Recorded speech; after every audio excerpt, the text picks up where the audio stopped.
आज हम लोग इंडियन एयरफोर्स का जो सफ़र रहा है उसके बारे में बात करते हैं, जानते हैं। और देखिए, हमारी प्यारी पृथ्वी है, इसमें आप देखेंगे ये हमारा प्यारा भारत है एशिया में। तो आधिकारिक रूप से भारतीय वायुसेना 8 अक्टूबर 1932 को अस्तित्व में आई थी। 8 अक्टूबर 1932 में। और उसी दिन 6 भारतीय कैडेटों को रॉयल एयरफोर्स कॉलेज क्रॉमवेल से कोर्स पूरा कर लेने के बाद क्रैंक्स कमीशन या फिर आधिकारिक ओहदा मिला था।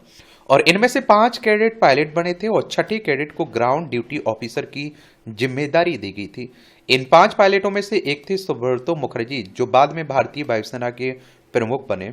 और इनमें से एकमात्र मुस्लिम पायलट थे एबी आवान, जो आज़ादी के बाद पाकिस्तान चले गए थे।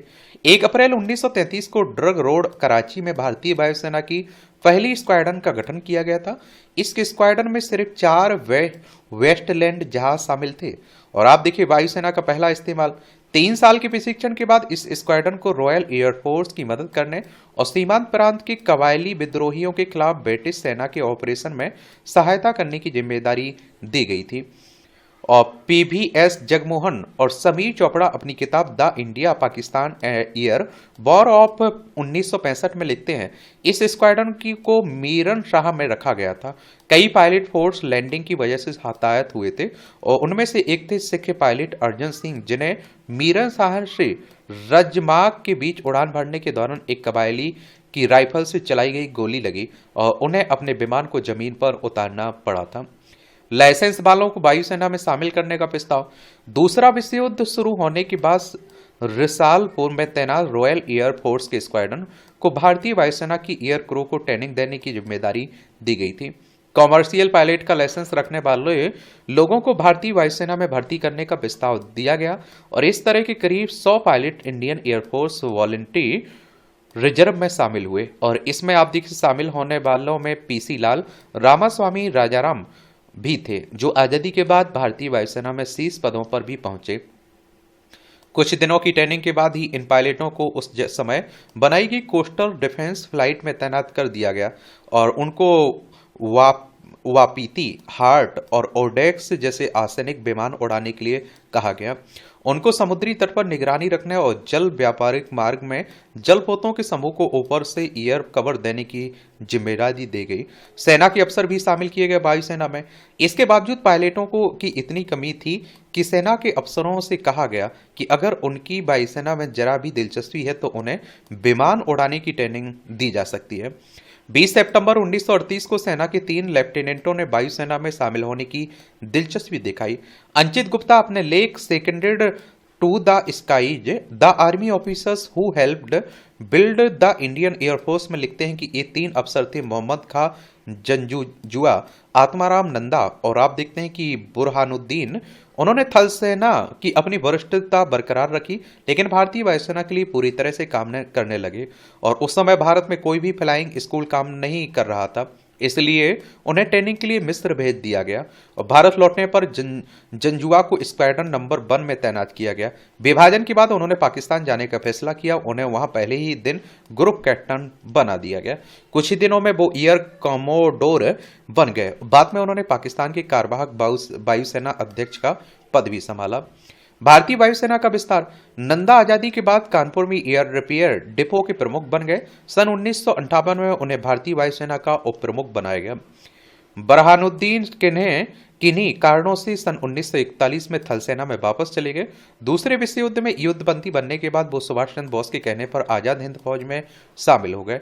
1941 में जापान के विश्व युद्ध में शामिल होने के बाद भारतीय वायुसेना के विस्तार में तेजी आई। लाहौर के पास वाल्टन और बाला में फ्लाइंग स्कूल खोले गए। रिसालपुर और पेशावर में 2 ट्रेनिंग स्कूल भी खोले गए। भारतीय वायुसेना के स्क्वाड्रन की संख्या 2 से बढ़कर 10 हो गई। एक स्क्वाड्रन में अमूमन 12 विमान होते हैं, लेकिन यह संख्या कम या ज्यादा भी हो सकती है। दूसरे विश्व युद्ध में भारतीय वायुसेना। बर्मा के मोर्चे पर भारतीय वायुसेना को जापान के मुकाबले कम शक्ति के विमान उड़ाने के लिए दिए गए। पीवीएस जगन मोहन और समीर चोपड़ा लिखते हैं कि पूरे विश्व युद्ध के दौरान भारतीय वायुसेना को भी विमान उड़ाने के लिए दिए गए थे और जिन्हें रॉयल एयरफोर्स ने रिजेक्ट कर दिया था। युद्ध समाप्ति से कुछ समय पहले ही भारतीय वायुसेना को आधुनिक स्पिटफायर विमान उड़ाने के लिए मिले। भारत के सेनाध्यक्ष फील्ड मार्शल इसलिम ने भारतीय वायुसेना की तारीफ करते हुए लिखा, मैं भारतीय वायुसेना के प्रदर्शन से बहुत प्रभावित हुआ हूं। जोड़ों में उड़ते हुए भारतीय पायलटों ने पुराने हरिकेन विमानों के साथ अपने से कहीं बेहतर जापानी विमानों का सामना किया और विश्व युद्ध की समाप्ति पर भारतीय पायलटों को एक डीएसओ और 22 डीएफसी और कई अन्य वीरता पुरस्कारों से सम्मानित किया गया। पूरे युद्ध में भारतीय वायुसेना के 60 पायलट एक्शन में मारे गए थे। वायुसेना ने उतारी श्रीनगर में भारतीय सैनिक। तो विभाजन के बाद भारत के हिस्से में 7 फाइटर और एक ट्रांसपोर्ट स्क्वाड्रन आई, जबकि पाकिस्तान को 2 फाइटर और एक ट्रांसपोर्ट स्क्वाड्रन मिली। भारतीय वायुसेना के पहले प्रमुख थे air marshal sir Thomas Elmhirst और उसके बाद एयर मार्शल एवला चैपमैन और सर जेरल्ड गिब्स भारतीय वायुसेना के प्रमुख बने। आजादी के बाद भारतीय वायुसेना का पहला एक्शन 20 अक्टूबर को कश्मीर में हुआ। भारतीय वायुसेना ने महाराजा हरि सिंह के अनुरोध पर श्रीनगर में भारतीय सैनिक उतारे। दिल्ली के पालम हवाई अड्डे से उड़ान भरकर 27 अक्टूबर की सुबह 9:30 बजे भारत की सेना की एक टुकड़ी श्रीनगर हवाई अड्डे पर उतर चुकी थी और ऐसा करना बहुत जोखिम का काम था, क्योंकि भारतीय वायुसेना को ये तक पता नहीं था कि श्रीनगर हवाई अड्डा सुरक्षित भी है या नहीं, या उस पर पाकिस्तानी हमलावरों का कब्जा तो नहीं हो गया। शाम होते होते भारतीय वायुसेना और सिविल डकोटा विमानों ने श्रीनगर हवाई अड्डे पर सिख रेजिमेंट की पहली बटालियन के सैनिक उतारकर हवाई अड्डे पर नियंत्रण कर लिया था। कश्मीर ऑपरेशन में वायुसेना की भूमिका। लेफ्टिनेंट जनरल एलपी सेन अपनी किताब स्लेंडर व्हाट द थ्रेट में लिखते हैं कि 28 अक्टूबर को भारतीय वायुसेना के अंबाला बेस से उड़ान भरकर टेम्पेस्ट विमानों ने पाटन में घुसपैठियों के ठिकानों पर बम गिराए थे। 2 दिन बाद स्पिटफायर विमान भी श्रीनगर पहुंच गए थे। 7 नवंबर को सला तेंग की लड़ाई में सेना और वायुसेना ने मिलकर पाकिस्तानी हमले को नाकाम कर दिया था और टेम्पेस्ट विमानों के हमलों ने घुसपैठियों को उरी तक पीछे जाने के लिए मजबूर कर दिया था। श्रीनगर और बारामूला के बीच घुसपैठियों के 147 सब मिले थे और ये सब भारतीय युद्धक विमानों के शिकार हुए थे। और पुंछ में उस समय ना तो कोई हवाई अड्डा था और ना ही हवाई पट्टी, इसलिए सैनिकों के लिए हथियार, खाद्य सामग्री, दवाएं ऊपर से विमानों से गिराई जाती थी। और आप देखिए पीसी लाल अपनी आत्मकथा माई ईयर्स विद द आईएएफ में लिखते हैं, लेफ्टिनेंट कर्नल पीतम सिंह को पुंछ में हवाई पट्टी बनाने की जिम्मेदारी दी गई थी ताकि वहां डकोटा विमान लैंड कर सके। भारतीय सैनिकों ने शरणार्थियों की मदद से परेड ग्राउंड पर 6 दिनों के अंदर 600 गज लंबी हवाई पट्टी बनाई थी और इस निर्माण कार्य पर वायुसेना के विमान ऊपर से निगरानी रख रहे हुए थे ताकि नजदीकी इलाकों से दुश्मन निर्माण कार्य में बाधा न डाल सके। दिसंबर के दूसरे हफ्ते में हवाई पट्टी तैयार हो जाने के बाद एयर कमोडोर मेहर सिंह ने अपनी पहले डकोटा के साथ वहां लैंड किया। उस विमान में उनके साथ air vice marshal Subroto Mukherjee भी सवार थे। उस समय एक दिन में करीब 12 बार डकोटा विमान रसद के साथ वहां उतरते थे और वापसी की फ्लाइट में हताहत सैनिकों और शरणार्थियों को अपने साथ लेकर जाते थे। रात में लैंडिंग। तो आप देखिए उस समय भारतीय सेना को 2 25 पाउंडर माउंटेड गन की जरूरत थी। उन गनों को ला रहे डकोटा विमानों के लिए वहां दिन में लैंड करना बहुत मुश्किल हो रहा था, क्योंकि घुसपैठिए विमान पट्टी के बिल्कुल नजदीक से उन पर नजर रखे हुए थे और वो उन पर गोली चला सकते थे।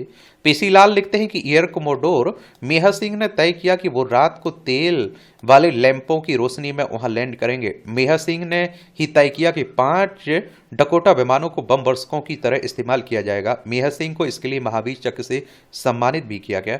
जेट विमान इस्तेमाल करने वाली एशिया की पहली वायुसेना।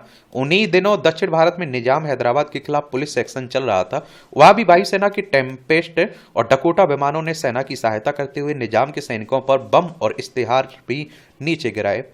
युद्ध जैसी स्थिति समाप्त होने के बाद भारतीय वायुसेना का विस्तार किया गया। वेटेन से 100 स्पिटफायर और टेम्पेस्ट युद्धक विमान खरीदे गए।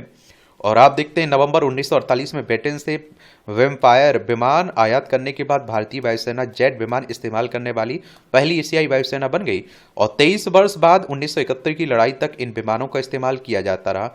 1 अप्रैल 1954 को एयर मार्शल सुब्रतो मुखर्जी भारतीय वायुसेना के पहले भारतीय चीफ बने। उनके नेतृत्व के दौरान भारतीय वायुसेना ने कैनबरा और नेट युद्धक विमानों को शामिल किया। सन 1961 में पहली बार 6 भारतीय विमानों को संयुक्त राष्ट्र मिशन में कांगो में इस्तेमाल किया गया। उन्हीं दिनों गोवा की आजादी के लिए ऑपरेशन विजय की शुरुआत हुई। संयुक्त राष्ट्र की बात करें तो यूनाइटेड नेशंस की बात हो रही। 24 अक्टूबर 1945 में स्थापना हुई थी। न्यूयॉर्क यूएसए में इसका हेडक्वार्टर देखने को मिलेगा। पुर्तगाल की सेना के पास कोई लड़ाकू विमान नहीं थे। वायुसेना की कैनबरा, हंटर्स और वेम्पायर विमानों ने बिना रोक टोक के अपना काम अंजाम दिया। डेवोलिम और दीऊ हवाई पट्टी पर बम गिराकर उन्हें काम करने लायक नहीं छोड़ा गया। पूरे ऑपरेशन के दौरान पुर्तगाली सेना ने एक बार भी विमान भेदी तोपों का इस्तेमाल नहीं किया। और चीन के साथ युद्ध में वायुसेना की भूमिका। 1962 के भारत चीन युद्ध में वायुसेना ने हमले में भूमिका तो नहीं निभाई, लेकिन उसे लद्दाख और नेपा के दूर दराज के इलाकों में तैनात भारतीय सैनिकों को रसद पहुंचाने की जिम्मेदारी जरूर दी गई। पूरे युद्ध के दौरान वायुसेना के हेलीकॉप्टरों ने घायल सैनिकों को उठाकर सुरक्षित स्थान पर पहुंचाया।